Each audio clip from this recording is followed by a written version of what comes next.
gliding gracefully, diving, twisting, turning under the shimmering waves. Large doe eyes, twitching whiskers, and an adorably inquisitive personality are difficult to resist. You want to get close. You want to swim, dive, and play along.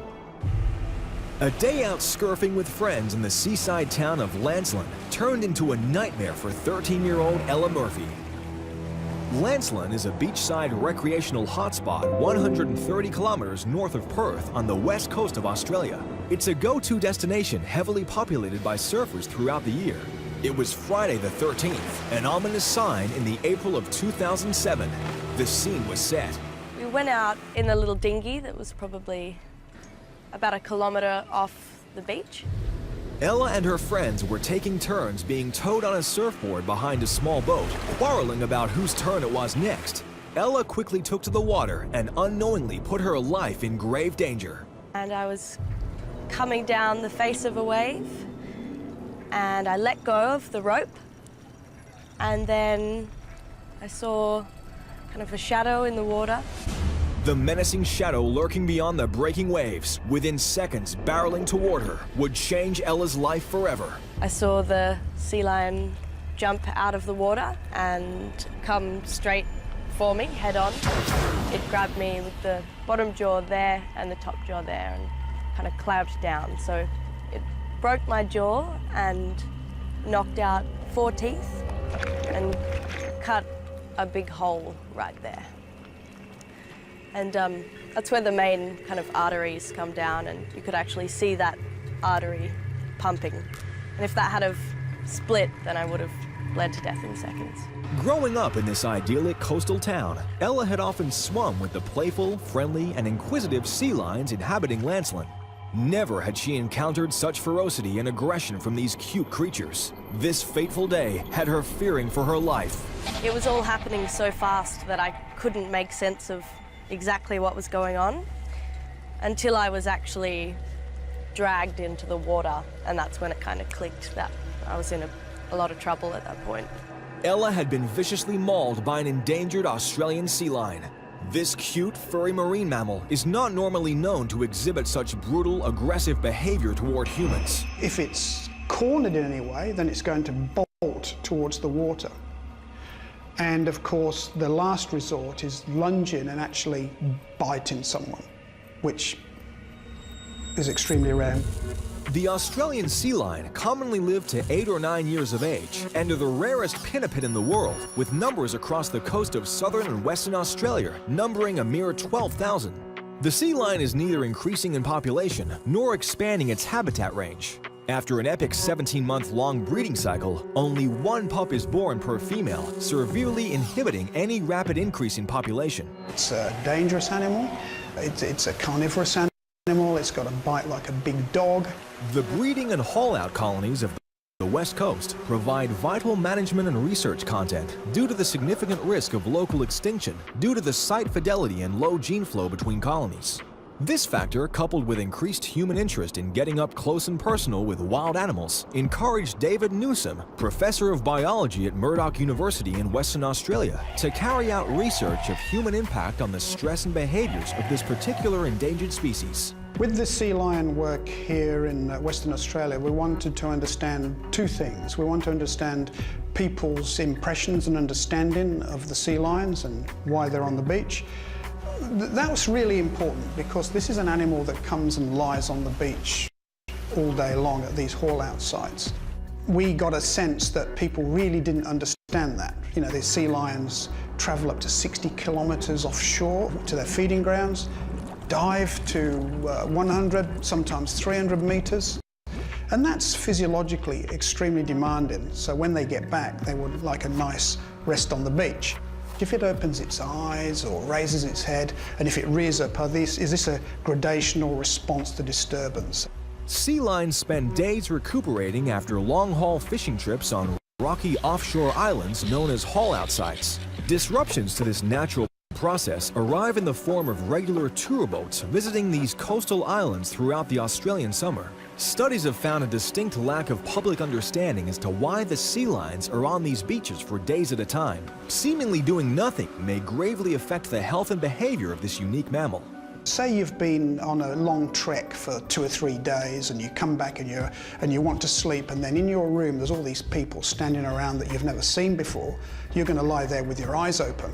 And that's what the sea lion does with the people on the beach. Therefore, that constitutes a disturbance. Most people did not understand that. Every step we take off the shore and into the ocean is a venture into a potentially dangerous situation, despite the cuddly persona of some of our favorite sea creatures. I guess the stigma that a sea lion has is kind of quite cute, friendly and cuddly and balancing a ball on its nose. I'd never had any trouble with any of them before, and often it was kind of like, keep your distance from them. You know, this is their home and I'm invading it. Action occurring on or around a haul-out or breeding site, whether threatening or not, has the potential to provoke an aggressive response. A wild animal feeling threatened will defend itself in the only way it knows how. 300 kilograms of explosive speed and huge teeth capable of biting and tearing flesh launched upon Ella Murphy on that near-fatal day. I first saw the sea lion in the water.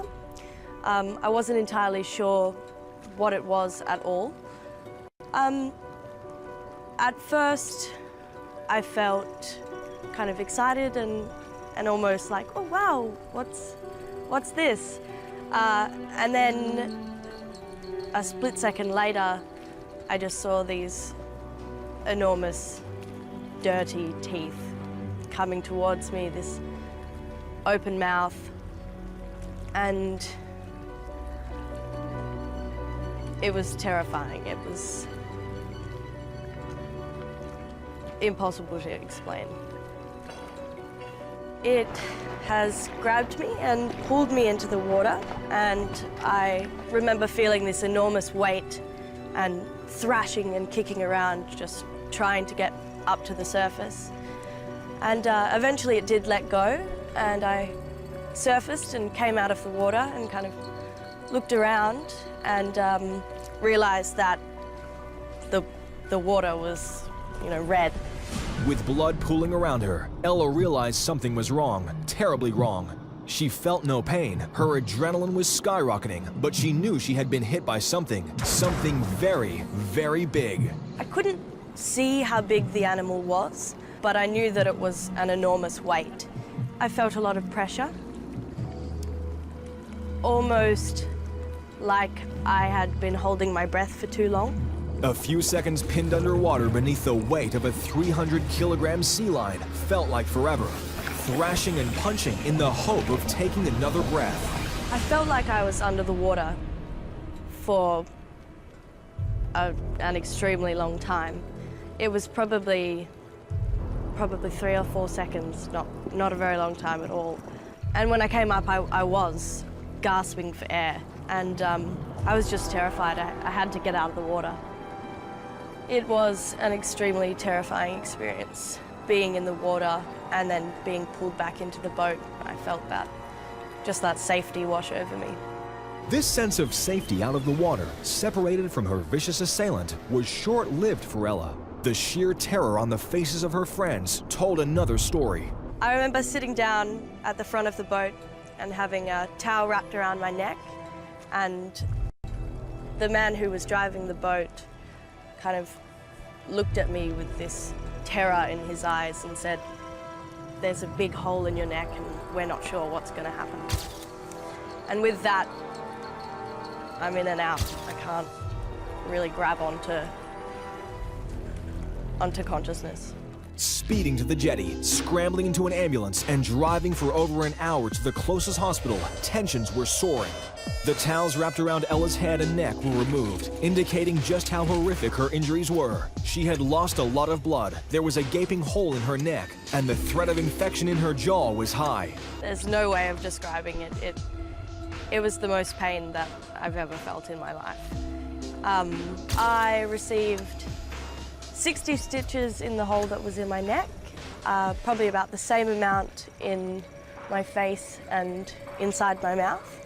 I had my teeth kind of removed and put back in, and they tried to kind of clean up the mess that had been made there.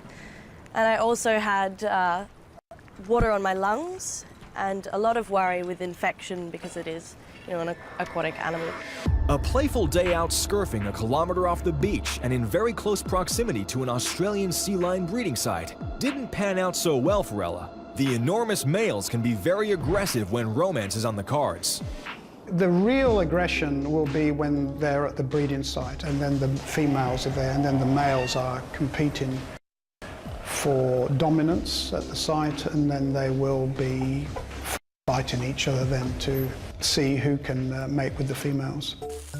The Australian sea lion has an elongated, blunt snout, not dissimilar to that of a dog, with small, tightly rolled external ears and long, dense whiskers. Diving anywhere between 100 to 300 meters below sea level, its whiskers come in handy disturbing fish from the murky depths of the ocean floor. Sea lions predominantly feed 60 kilometers off the coast, where there is an abundance of fish and squid. The deep, dark depths of the ocean bring the sea lion face to face, not only with the fish it would like to consume, but its biggest predator. When the sea lions are on the beach at the haul-out site, they're probably not panicking in the presence of humans because their greatest threat to their mortality, really, under natural conditions, exists in the water, and that's the great white shark. A mere 6 weeks after surgery was all it took for this incredibly resilient and vivacious young girl to get back in the ocean, surfing the very same waves that almost killed her. This young woman and marine specialists concur the Australian sea lion is a wondrous, intelligent, and inquisitive animal to be respected, not feared. We just sit there in awe, in absolute awe at this animal that can swim for 60 to 100 kilometers out to sea, dive for 100 to 300 meters, and this exhausting fishing trip, and then it's coming back and it's having the rest of the beach. So if it's a combination of respect and awe and keeping your distance so they can have the sleep that they deserve. I had no animosity towards sea lions, and I think that what happened to me was just a freak attack, and I strongly urged people to, give them their own space and try to, avoid antagonizing them in any way. And I think it's kind of like my spirit animal, yeah.